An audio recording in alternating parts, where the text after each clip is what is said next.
bear cub was glued to a piano. What this baby did was shocking. Let us know where you're watching from. If you love my content, consider supporting it with a super thanks. Also, don't forget to like and subscribe. It'll help us to remain in touch with amazing people like you. The morning sun filtered through the pine trees that surrounded the small cottage at the edge of Whispering Woods. Inside, little Lily Harper gurgled happily in her crib, her tiny fingers reaching for the mobile of woodland creatures that dangled above her. At only 10 months old, Lily had already shown a remarkable awareness of the world around her, her bright blue eyes taking in everything with an intensity that sometimes startled her parents. Clara Harper hummed softly as she prepared breakfast, occasionally glancing through the open window at the old piano that sat on their porch. The instrument had belonged to Clara's grandmother, a cherished family heirloom that had weathered countless summers and winters outside the cottage. Though its ivory keys had yellowed with age and some notes rang hollow, Clara couldn't bear to part with it. Besides, the sound of piano music seemed to soothe the forest creatures that occasionally wandered into their yard. "Lily's awfully quiet this morning," Clara called to her husband, Theo, who was chopping firewood in the yard. "I hope she's not plotting another great escape from her crib." Theo laughed, wiping sweat from his brow. "That little girl is too clever for her own good. I still can't believe she figured out how to unlatch the side rail last week." Neither of them noticed the small shadow that moved at the edge of the trees, nor the pair of curious eyes that watched the cottage with interest. A young bear cub, separated from its mother during a thunderstorm the previous night, had caught the scent of honey from Clara's kitchen and was cautiously making its way toward the house. The cub, no larger than a medium-sized dog, had a distinctive white patch of fur on its chest in the shape of a crescent moon. Its mother had always been protective, keeping her curious offspring close, but the storm had scattered them in different directions. Now, hungry and alone, the cub followed its nose toward what it hoped would be breakfast. Nearby, 3 teenage boys made their way through the forest, their laughter echoing among the trees. Zach Reynolds, the tallest of the group, carried a backpack filled with items his friends preferred not to ask about. Owen Miller and Jasper Collins followed close behind, exchanging worried glances. "I still think this is a bad idea, Zach," Owen muttered, pushing his glasses up the bridge of his nose. "What if someone catches us?" Zach scoffed, his eyes narrowing. "Don't be such a baby. No one ever comes this deep into the woods except that weird family that lives in the cottage. And what are they going to do, call the forest ranger? By the time anyone shows up, we'll be long gone." The boys had spent the previous summer tormenting the local wildlife, setting traps for rabbits and squirrels, not to hunt them, but simply to watch them struggle before releasing them. It had started as a game, a way to pass the boring summer days, but Zach's ideas had grown increasingly cruel as time went on. "I brought something special today," Zach said, patting his backpack. "Industrial-strength adhesive. My dad uses it at the construction site. This stuff can hold anything." Jasper frowned. "What are you planning to do with glue?" A wicked smile spread across Zach's face. "You'll see. I heard there are bear cubs in this part of the forest. Imagine how funny it would be to see one stuck to something trying to get free." Owen's stomach twisted with unease, but he said nothing. Standing up to Zach never ended well, as the fading bruise on his arm reminded him. Back at the cottage, Clara lifted Lily from her crib and carried her to the kitchen. "Let's have some breakfast, little one, and then maybe we can sit on the porch and listen to the birds." Lily babbled in response, her tiny hands patting her mother's cheeks. Clara placed her in the high chair and turned to finish preparing their meal, unaware that outside, the bear cub had made its way to their porch and was now sniffing around the old piano. The cub stood on its hind legs, front paws resting on the piano bench as it explored this strange new object. A gentle breeze played through the strings inside the piano, creating a soft, ethereal sound that made the cub's ears twitch with curiosity. It was in this moment of innocent exploration that Zack and his friends emerged from the tree line and spotted the cub. Zack grinned, elbowing Jasper in the ribs. "Look at that. It's like the forest delivered us a present." Before the others could protest, Zack had slipped off his backpack and removed a large tube of industrial adhesive.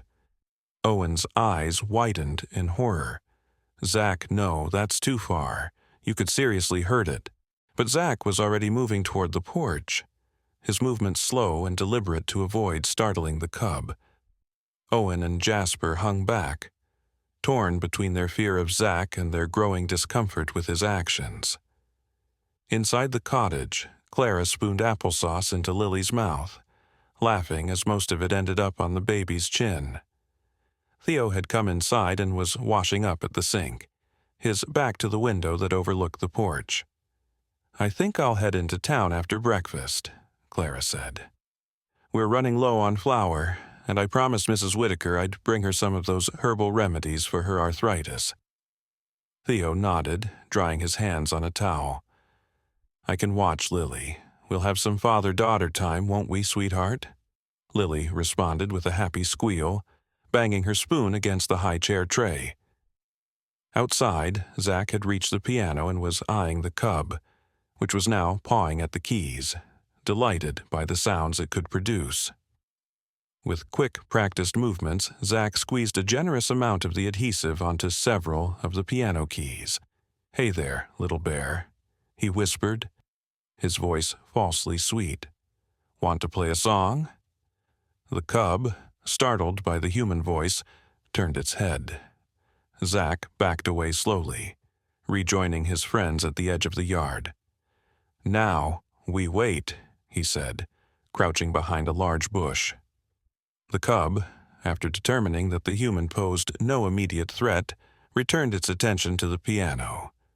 Its paw came down on the glue-covered keys with a discordant clang. When the cub tried to lift its paw, it found it couldn't. Confused, it pressed down its other paw, which also became stuck to the adhesive.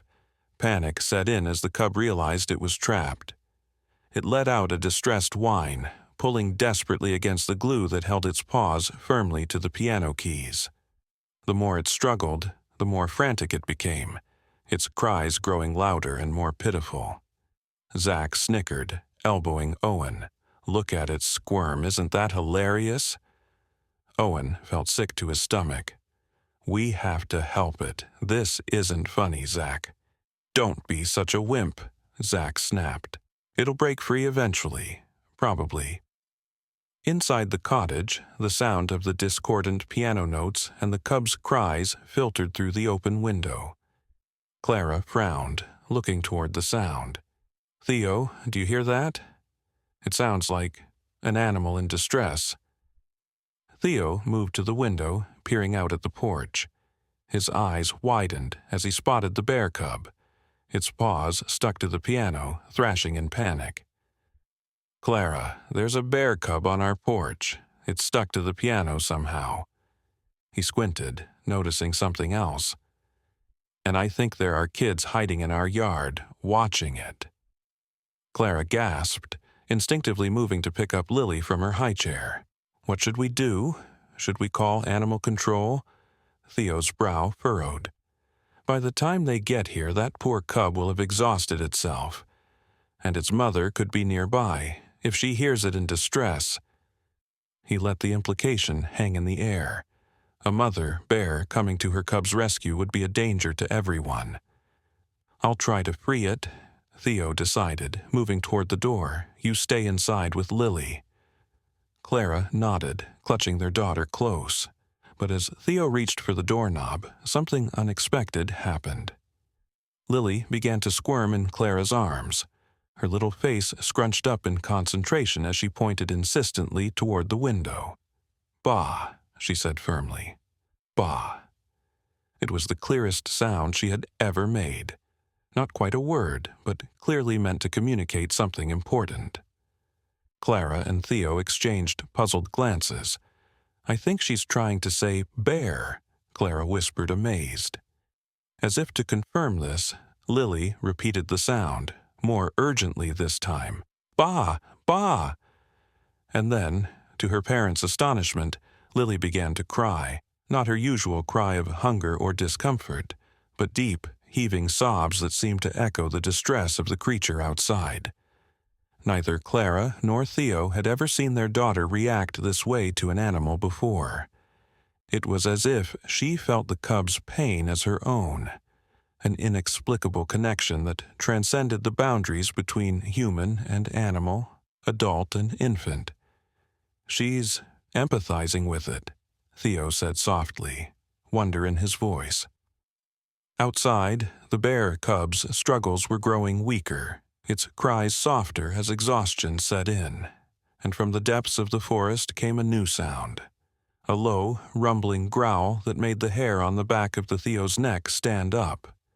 The mother bear had heard her cub's distress, and she was coming. Clara clutched Lily tighter, her heart racing at the sound of the approaching bear.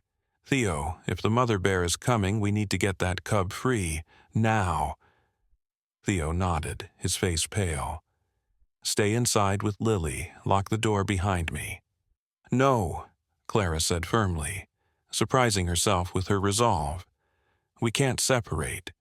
If something happens—" She couldn't finish the sentence, the thought too terrible to voice.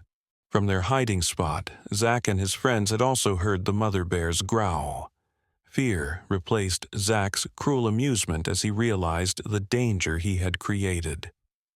"We need to get out of here," he hissed, already backing away. Owen grabbed his arm. "We can't just leave. That family could get hurt because of what you did." "Not my problem," Zack snarled, yanking his arm free. But as he turned to flee, he came face to face with Mr. Jenkins, the elderly forest ranger who lived on the other side of Whispering Woods. "And what exactly have you boys been up to?" Mr. Jenkins asked, his weathered face stern beneath his wide-brimmed hat. His faithful German shepherd Scout stood at his side, ears perked and alert. Zack froze, caught between the approaching bear and the ranger's steely gaze. Mr. Jenkins glanced toward the cottage porch and quickly assessed the situation. "Industrial adhesive," he muttered, spotting the discarded tube near Zack's feet. "Of all the foolish, cruel—" He cut himself off, focusing on the immediate danger. "You boys stay right where you are. Scout, guard." The dog immediately positioned himself in front of the teenagers, a low growl in his throat making it clear they were to remain still. Mr. Jenkins raised his radio to his lips. "Martha, this is Jenkins. We've got a situation at the Harper cottage on the edge of Whispering Woods. Mama bear coming in, cub in distress. Send backup, but tell them to approach quietly, no sirens." Inside the cottage, Theo paced anxiously near the door, caught between the need to help the cub and the instinct to protect his family. Lily continued to cry, her little body shaking with sobs that seemed far too powerful for someone so small. "Look," Clara whispered suddenly, pointing at Lily's hands. The baby was making a repetitive motion, her fingers splaying and then curling inward, over and over. "It's like she's trying to pull something," Theo said, watching in amazement. "Like she's trying to show us how to help the cub." Clara's eyes widened. "Theo, remember that article I read about babies having heightened empathy? How they can sometimes sense things adults can't?" Before Theo could respond, a sharp rapping came at their back door. They turned to see Mr. Jenkins gesturing urgently at them through the glass. "Thank God," Theo muttered, rushing to let him in. "We don't have much time," Mr. Jenkins said as soon as he was inside. "Mama bear's about 2 minutes away, based on the sound." I've got those troublemakers contained, but we need to free that cub now." He reached into his pocket and pulled out a small bottle. Industrial-grade adhesive remover.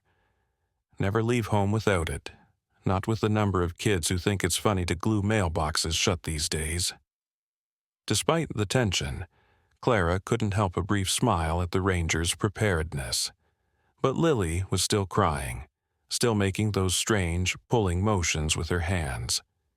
"Mr. Jenkins," Clara said hesitantly, "I know this sounds crazy, but I think Lily is trying to tell us something about how to help the cub." The ranger glanced at the baby, his expression softening. "Wouldn't be the strangest thing I've seen in these woods, Mrs. Harper. What's she doing?" Clara demonstrated the pulling motion Lily had been making. Mr. Jenkins studied it, then nodded slowly. "Could be she's on to something. Instead of trying to dissolve the glue, which takes time we don't have, maybe we can carefully pull the fur without hurting the skin underneath." He turned to Theo. "Worth a try. You with me?" Theo nodded, determination replacing fear on his face. "Let's do it." "I'm coming too," Clara said, shifting Lily in her arms.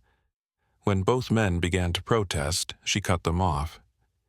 "Lily is connected to this somehow. I can feel it. She might be able to help in a way we don't understand." Outside, the cub had stopped struggling, its small body trembling with exhaustion and fear. The discordant notes from the piano had fallen silent, but the cub's soft whimpers still filled the air. The sound of breaking branches and heavy footfalls from the forest edge grew louder. Mr. Jenkins, Theo, and Clara, still holding Lily, stepped cautiously onto the porch. The ranger approached the piano first, speaking in a low, soothing voice. "Easy there, little one. We're here to help." The cub's eyes, wide with terror, watched their every move. Mr. Jenkins carefully applied a small amount of the adhesive remover around the edges of where the cub's paws were stuck, then looked at Clara. "What was that motion your little one was making?" Clara stepped closer, Lily still crying in her arms. But as they approached the piano, something remarkable happened. Lily's cries began to change, becoming softer, more like a humming sound. She reached out toward the cub, her hands opening and closing in that same pulling motion.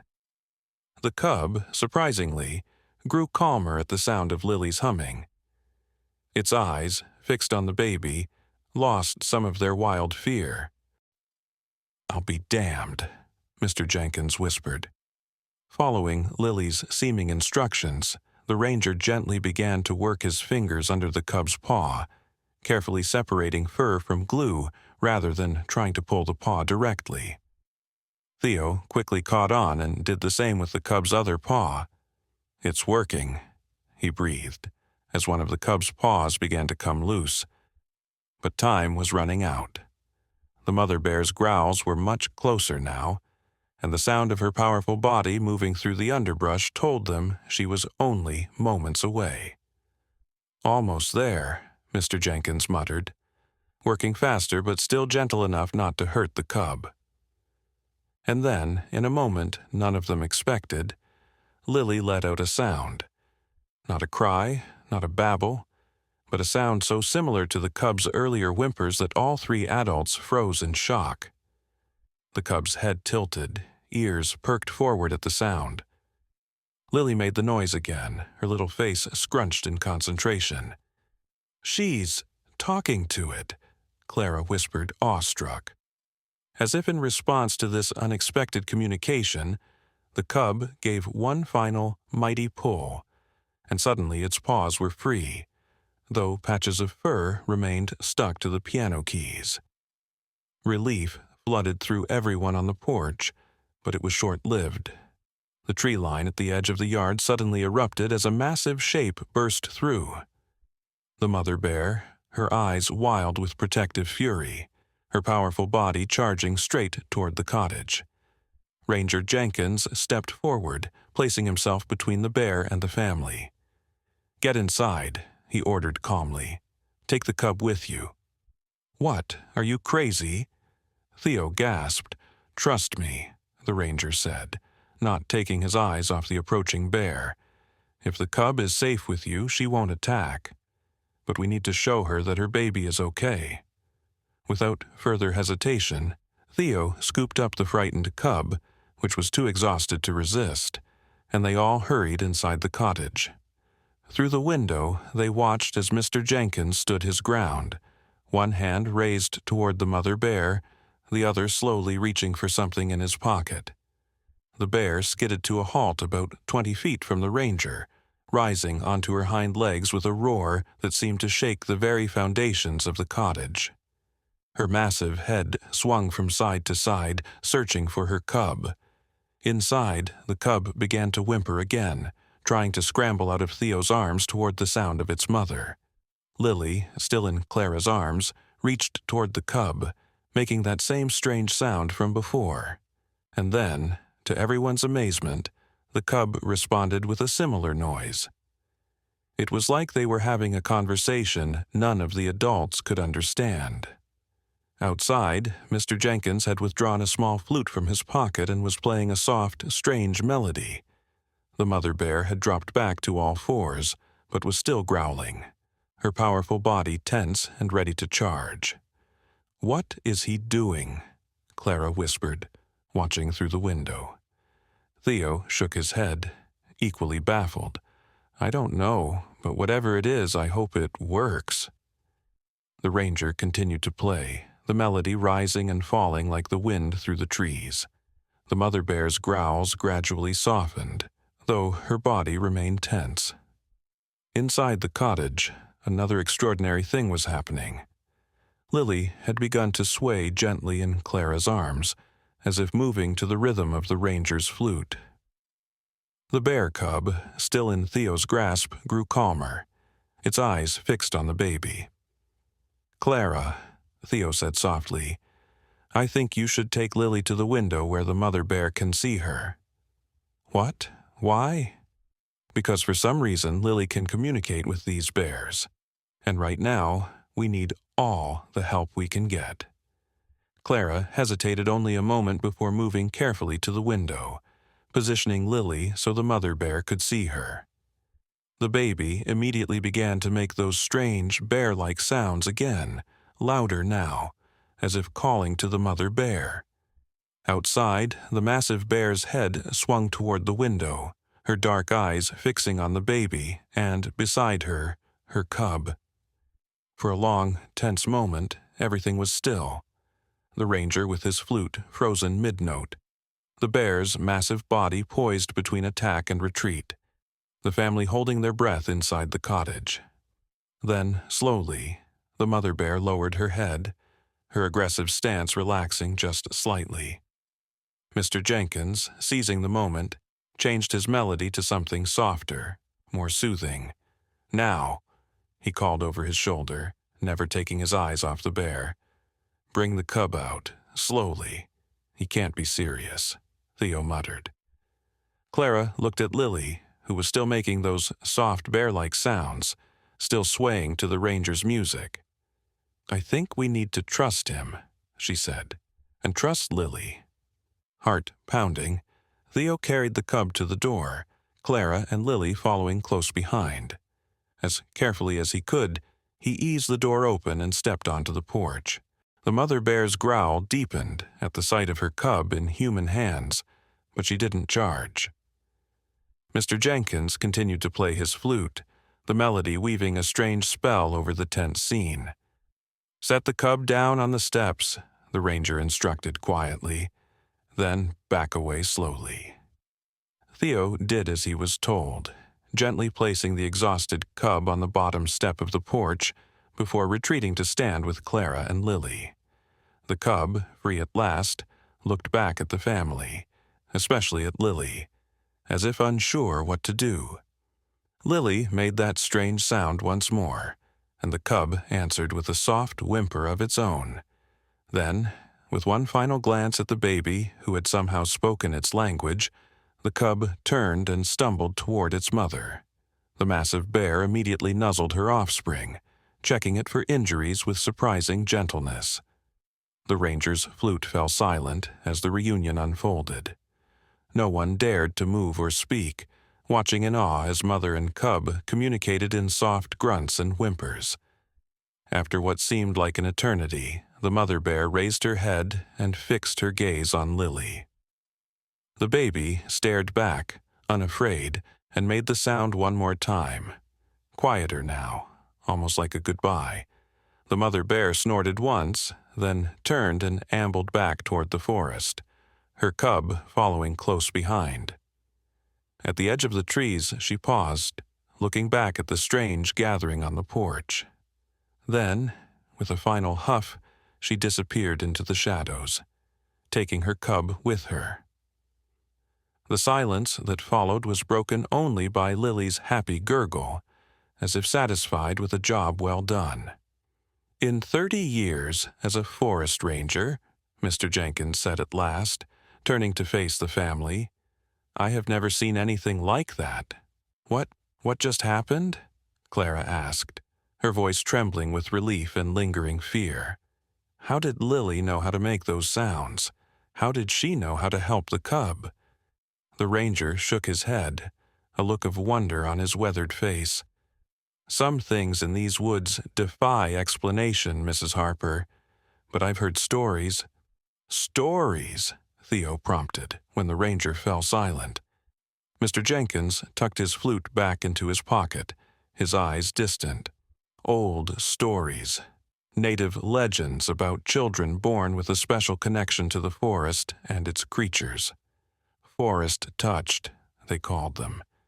Said to be able to speak the language of animals to understand their needs and fears." He looked at Lily, who was happily playing with a lock of her mother's hair, seemingly oblivious to the miracle she had just performed.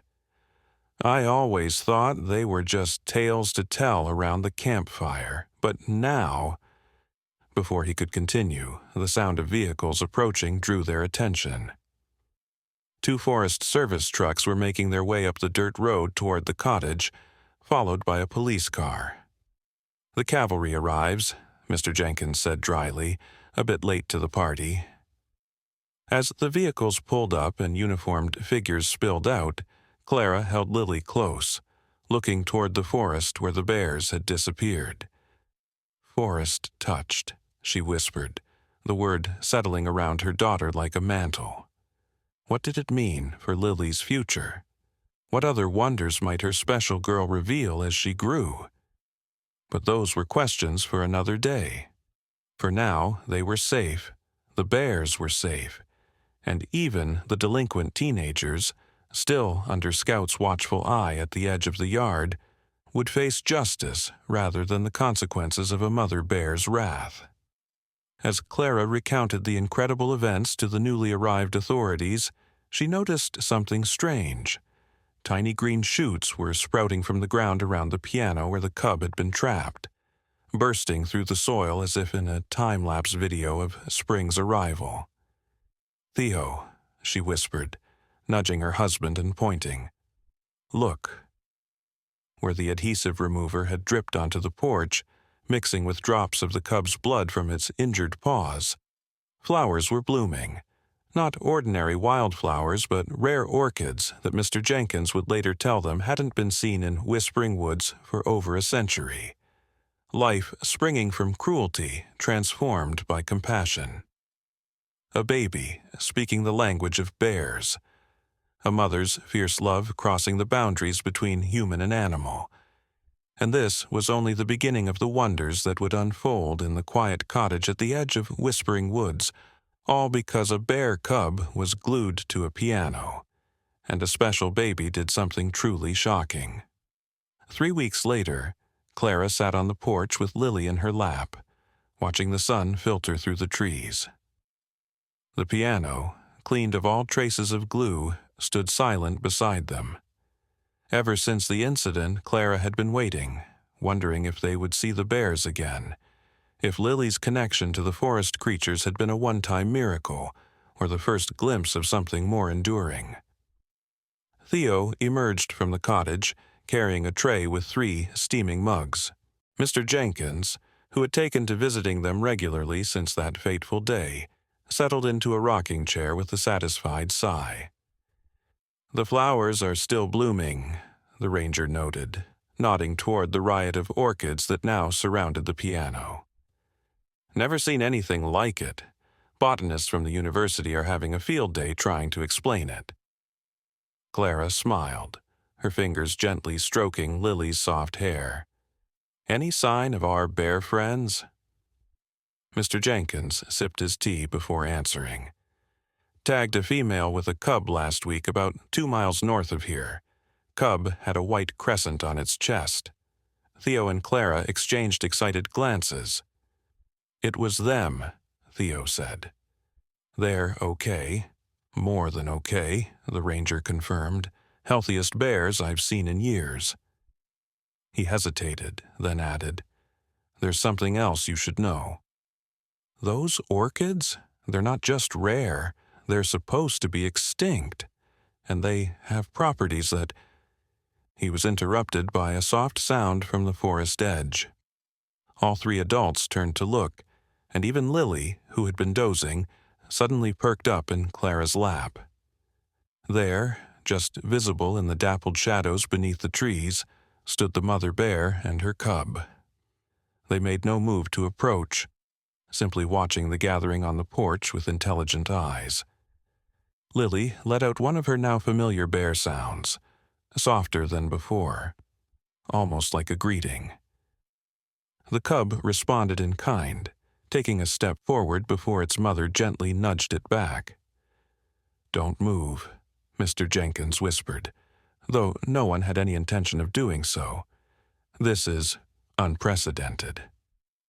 For several minutes, the bears remained at the forest edge, and the humans stayed on the porch, a silent understanding passing between them. Then, with a final look at Lily, the mother bear turned and led her cub back into the depths of the woods. "They came to say thank you," Clara said softly, certain of it in a way she couldn't explain. Mr. Jenkins nodded slowly. "I think you're right, and I think this won't be the last time they visit." Theo reached over to take Clara's hand, his eyes full of wonder as he gazed at their extraordinary daughter. "What does this mean for Lily? For her future?" "It means," Mr. Jenkins said thoughtfully, "that your daughter might just help us understand these woods and ourselves in ways we never imagined possible." As if in agreement, Lily giggled, her tiny fingers reaching toward the spot where the bears had stood, as if she could still see them through the trees, as if the distance meant nothing to one who could speak the language of the forest. "Forest touched," Clara murmured again, the words no longer strange but fitting, like a prophecy fulfilled. And somewhere in the depths of the woods, the little bear cub, with the crescent moon on its chest, paused to look back, feeling the same inexplicable connection with the human child who had somehow understood its pain and fear, and changed its destiny forever. But neither the bears nor the humans gathered on the porch could have anticipated how this strange bond would be tested in the months to come, or how a baby's miraculous gift would uncover secrets buried deep in whispering woods, secrets that some believed should remain hidden forever. For now, though, they simply existed in the perfect peace of the moment. A family, a ranger, and somewhere in the cooling shadows of the forest, a mother bear and her cub, all their lives intertwined by an act of cruelty, transformed by the shocking compassion of a child too young to know that such understanding should be impossible. Autumn descended on Whispering Woods in a riot of gold and crimson. The orchids around the piano had not only survived, but thrived, spreading in a widening circle that now encompassed nearly half the yard. Botanists from 3 different universities had come to study the phenomenon, their excitement palpable as they collected samples and took endless photographs. "It's a completely new species," Dr. Eleanor Finch, the lead researcher, had told Clara, as she carefully measured the growth pattern of the flowers. We're calling it Orchidaceae lilium, after your daughter." Her eyes, magnified behind thick glasses, had gleamed with scientific fervor. The medicinal properties alone could revolutionize certain treatments. The extract seems to have remarkable healing capabilities. Now, as the leaves turned and the air grew crisp, Clara sat at the kitchen table with a stack of journals before her, meticulously documenting Lily's development. The baby, now nearly a year old, had begun walking with surprising steadiness and had added several more animal sounds to her repertoire. "She was mimicking a fox this morning," Clara told Theo as he came in from chopping wood, his breath visible in the cooling air. "At least, I think it was a fox. Mr. Jenkins would know for sure." Theo smiled, hanging his coat on the hook by the door. "Our little doctor, Doolittle." "It's more than that," Clara said softly, looking toward the living room where Lily was napping in her playpen. "The animals are coming to her now. I found a family of rabbits sitting just outside her window yesterday morning, all of them perfectly still, like they were listening to her breathe." Instead of dismissing her observation as fanciful, Theo nodded thoughtfully. After what they had witnessed with the bears, nothing seemed impossible where Lily was concerned. "Mr. Jenkins called while you were out," Clara continued, closing her journal. "He wants to introduce us to someone. Said it's important. Someone who knows about Forest Touch children. He didn't say, just that she's an elder from the Ravencrest tribe who lives on the other side of the mountain. Her name is Nima Redbird." Theo frowned slightly. "The Ravencrest? I thought they left this area generations ago. Apparently, not all of them." Clara looked out the window toward the forest, its colors blazing in the afternoon sun. "He's bringing her tomorrow." That night, as a harvest moon hung full and bright above the cottage, Clara woke to the sound of Lily babbling happily in her crib. Slipping out of bed, careful not to wake Theo, she padded down the hallway to the nursery. The sight that greeted her froze her in the doorway.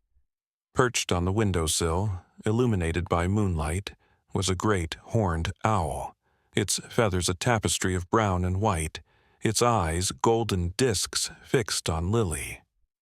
The window was closed. Clara was certain of that, yet somehow the massive bird was inside, watching her daughter with an intelligence that seemed almost human. Lily, far from being frightened, was sitting up in her crib, making soft hooting sounds that the owl answered with gentle calls of its own. Clara's maternal instinct screamed at her to rush forward, to drive the predator away from her child, but something deeper held her in place. The same sense of wonder that had overwhelmed her when Lily communicated with the bears. As if sensing her presence, the owl turned its head nearly 180 degrees to regard Clara with those unblinking golden eyes. A shiver ran down her spine, not of fear, but of recognition. Somehow, she knew this creature meant no harm to Lily. After a moment that seemed suspended in time, the owl turned back to Lily, made one final, soft hooting sound, then spread its impressive wings and dissolved into moonlight, leaving the nursery empty save for Clara and her babbling daughter. "Mama," Lily said clearly, pointing to where the owl had been. "Bird talk." Clara's heart nearly stopped. Those were Lily's first real words, not "ba" for bear, but full, clear English words. She rushed to the crib and gathered her daughter in her arms. "Yes, sweetheart," she whispered, her voice trembling with awe and a touch of fear. "The bird was talking to you, wasn't it?" What did it say?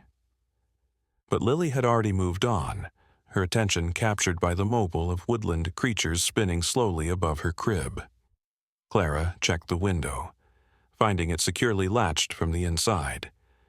How the owl had entered, and how it had disappeared, remained a mystery that left her sleepless until dawn painted the eastern sky in shades of pink and gold.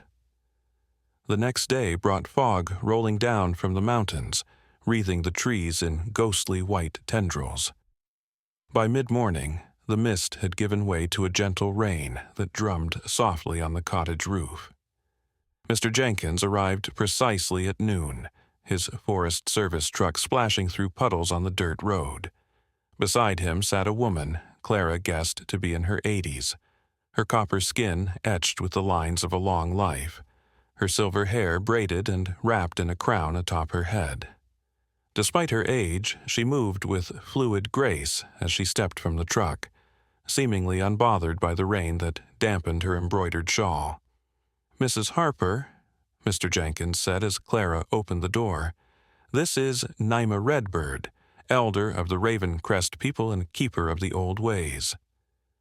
The elder's eyes, as dark and fathomless as midnight waters, fixed on Clara with keen interest. "You have a forest-touched child," she said, her voice rich and resonant. It wasn't a question. Clara nodded, stepping back to invite them in. "Please, come meet Lily." Theo emerged from his workshop at the back of the cottage, wiping his hands on a rag. He nodded respectfully to the elder, who acknowledged him with a slight inclination of her head before her attention was drawn to Lily, playing contentedly on a blanket in the living room. Nima Redbird moved with unhurried dignity to kneel beside the child. Lily looked up, her blue eyes widening with interest at this new visitor. "Hello, little speaker," the elder said softly. "The forest has been singing your name." To everyone's amazement, Lily responded with a sound none of them had heard before, a melodic, trilling noise that rose and fell like a strange song. Nima smiled, the expression transforming her solemn face. "Yes, exactly so." She looked up at the astonished parents. "She speaks the ancient tongue, the first language, the one all creatures knew before human words divided us from our brothers and sisters of fur and feather." Clara sank onto the sofa, her legs suddenly weak. "Last night there was an owl in her room. It was talking to her, and then it just disappeared." Instead of expressing disbelief, Nima nodded, as if this information confirmed something she already knew. "The owl's spirit. He is the messenger, the one who moves between worlds." She turned her penetrating gaze on Mr. Jenkins. "You were right to call me, Ranger. This child's gift is even rarer than I suspected." "What does it mean?"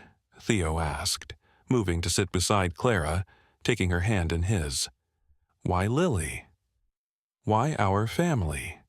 The elder was quiet for a moment, watching as Lily returned to her toys, babbling happily to a stuffed rabbit as if sharing secrets. "The forest touched a pier when they are needed most," she finally said, "when the balance between the worlds is threatened." "Worlds?" Clara repeated, a chill running through her despite the warmth of the cottage. "What worlds?" "The visible and the hidden, the waking and the dreaming, the human and the wild." Nima's fingers traced a pattern in the air. "Your daughter stands at the crossroads, 1 foot in each realm. She can see what others cannot, speak what others have forgotten." Mr. Jenkins cleared his throat, looking uncomfortable. "Elder Redbird believes the recent incidents in the forest may be connected to Lily's abilities." "Incidents?" Theo leaned forward, concern etching lines between his brows. "What incidents?" The ranger and the elder exchanged glances before Mr. Jenkins continued. "Animals behaving strangely, migration patterns disrupted, species appearing that haven't been seen in these woods for decades. And then there's the matter of Blackwood Corporation." The name hung in the air like a shadow. Clara frowned, trying to place it. "The logging company? Logging, mining, development," Mr. Jenkins said, his voice hardening. "They've acquired rights to a large section of Whispering Woods, about 5 miles north of here. Been trying to get permits to clear cut and mine for rare earth minerals." But they can't, Clara protested. This is protected land. Was protected, the ranger corrected grimly. The new legislation passed last month changed the boundaries. Political pressure, campaign donations, you know how it goes. Nima's expression darkened. There is a sacred place in those woods, a place where the veil between worlds is thin. If it is destroyed. She shook her head, leaving the consequences unspoken but clearly dire. What does this have to do with Lily? Theo asked, protective instinct sharpening his tone. The forest is awakening its defenders, Nima said simply. Your daughter is one of them. The first in many generations, but perhaps not the last. Before anyone could respond to this extraordinary statement, a sharp rap came at the door. Clara rose to answer it, puzzled by the unexpected visitor on such a dreary day. A man in an expensive-looking raincoat stood on the porch, his silver hair immaculately styled despite the weather, his smile practiced and professional. Behind him, a sleek black SUV idled in the driveway, its engine a low purr that somehow felt menacing. "Mrs. Harper?" the man said, his voice smooth as polished stone. "My name is Victor Blackwood, CEO of Blackwood Corporation. I understand you've been having some unusual botanical activity on your property. I'd very much like to discuss it with you." Clara's hand tightened on the doorknob. "How did you know about our orchids?" The smile never wavered, but something cold flickered in Victor Blackwood's pale eyes. News travels, especially when it involves potentially valuable discoveries. "May I come in?" Before Clara could respond, Nima appeared beside her, her small frame somehow imposing as she stared up at the corporate executive. "The daughter of Snake has no place here," she said, her voice carrying a weight and authority that belied her years. The change in Victor Blackwood was subtle but unmistakable. A tightening around the eyes, a momentary clench of the jaw before the smooth mask slipped back into place.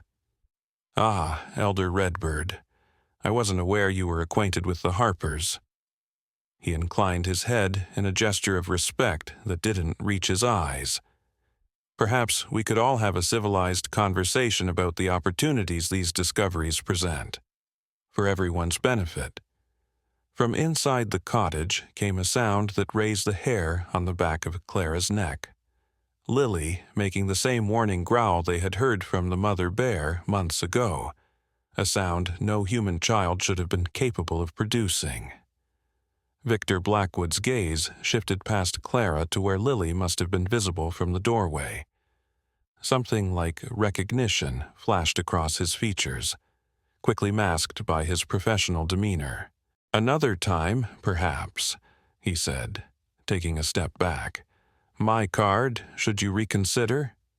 He held out a sleek business card which Clara took automatically, too stunned by the strange encounter to refuse.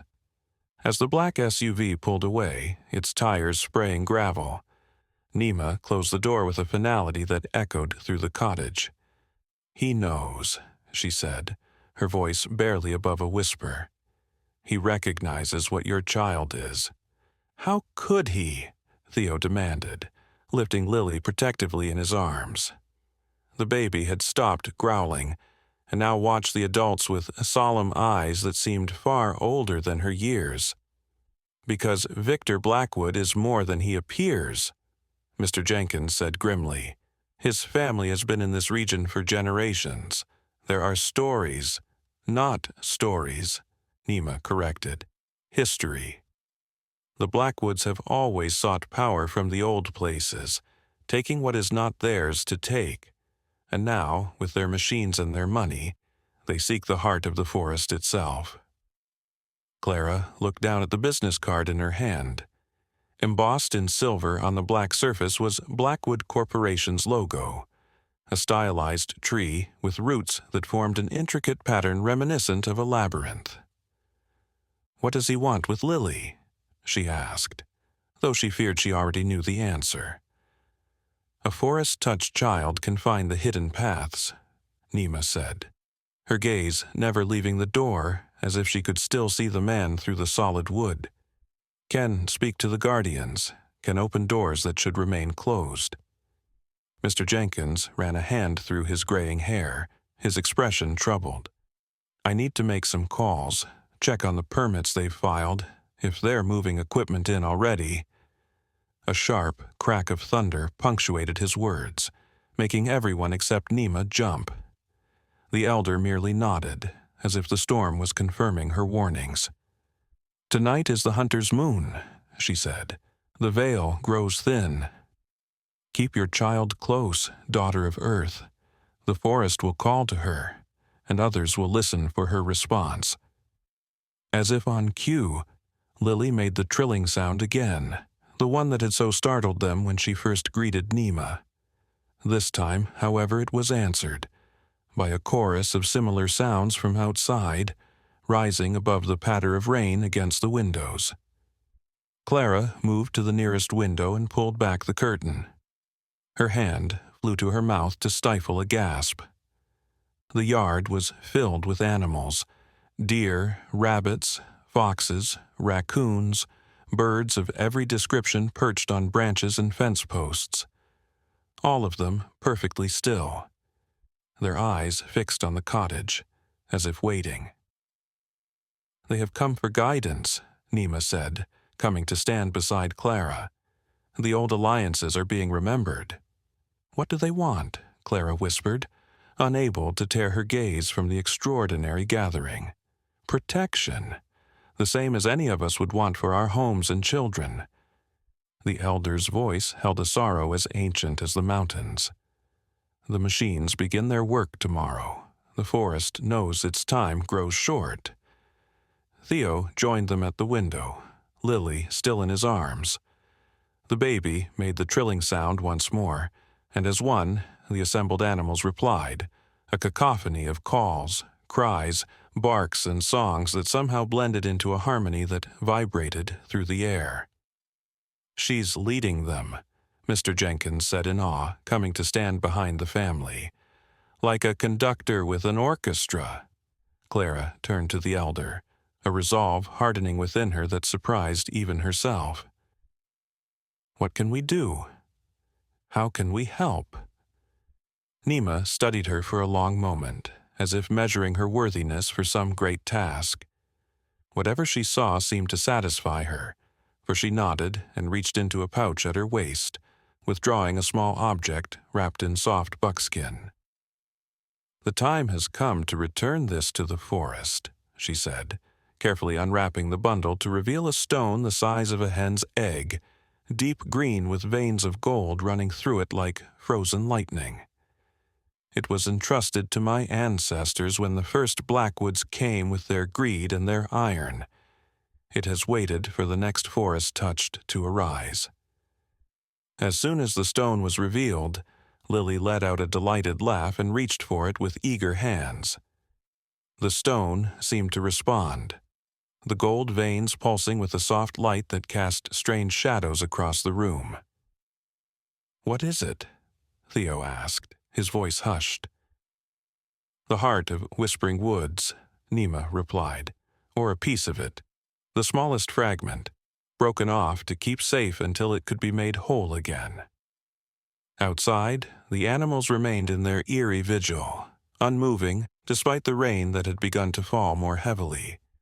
In the distance, thunder rolled across the mountains like the approach of some vast, unseen presence. Tonight, the elder continued, rewrapping the stone and placing it in Clara's palm with surprising gentleness. "When the moon reaches its zenith, you must take your daughter to the Singing Stones. There, if the guardians deem you worthy, the path will open." "The Singing Stones?" Theo repeated, bewildered. "I've lived near these woods my entire life, and I've never heard of such a place." Mr. Jenkins nodded. "It's not on any official map, but it's real. A circle of standing stones deep in the heart of the old growth. I found it once, years ago, but could never locate it again. The trails seemed to shift. Because it does not wish to be found by those who would do it harm, Nima said with simple certainty, but it will reveal itself to the forest touched and those she trusts. Clara closed her fingers around the wrapped stone, feeling an unexpected warmth emanating from it. How will we find it? The elder smiled, the expression softening the severity of her weathered features. You will not find it. Your daughter will lead you to it. As if in confirmation, Lily squirmed in Theo's arms, pointing toward the window and the waiting animals beyond. Go, she said clearly, her second real word sending a shiver of both pride and apprehension through Clara. Go now. Nima's eyes widened slightly. The child feels the urgency. The Blackwood machines may already be moving into position. Mr. Jenkins pulled out his phone, cursing softly when the screen showed no signal. Storm's interfering. I need to get back to the ranger station, see what's happening. There's no time, Nima said, her tone brooking no argument. The hunter's moon rises as the sun sets. You must be at the Singing Stones by midnight. Clara and Theo exchanged glances, a whole conversation passing between them without words. They had long since moved beyond skepticism where Lily's unique abilities were concerned. If their daughter was somehow meant to help protect the forest that had become so inexplicably intertwined with their lives, who were they to deny that calling? We'll need to prepare, Theo said at last. Supplies, warm clothes. The nights are getting cold, and if we're taking Lily into the forest... Nima nodded approvingly. Wisdom. Yes, prepare, but travel light. The path may be challenging. I'm coming with you, Mr. Jenkins said firmly. I know these woods better than anyone, except perhaps Elder Redbird herself. The elder shook her head. Your path leads elsewhere, Forest Guardian. The Blackwoods must be delayed by more conventional means while the ritual is completed.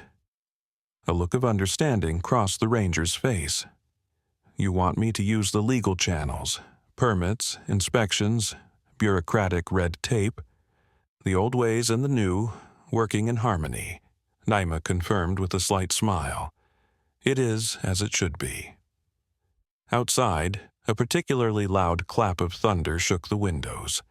The assembled animals remained unmoved, their patient vigil continuing despite the worsening weather. They will guide you, Nima said, nodding toward the waiting creatures. They know the way, even if they cannot walk it themselves. Clara looked down at Lily, who was watching the elder with rapt attention, as if absorbing every word. What exactly will happen at these Singing Stones? What are we supposed to do there? Nima's expression grew serious once more. The heart must be made whole. The fragment you hold must be returned to the larger stone at the center of the circle. Only a forest touched can accomplish this, for only they can see the true heart beneath the visible stone. And this will protect the forest from Blackwood Corporation? Theo asked, sounding skeptical despite everything they had witnessed. It will awaken the oldest guardians, Nima replied cryptically, those who sleep beneath root and stone.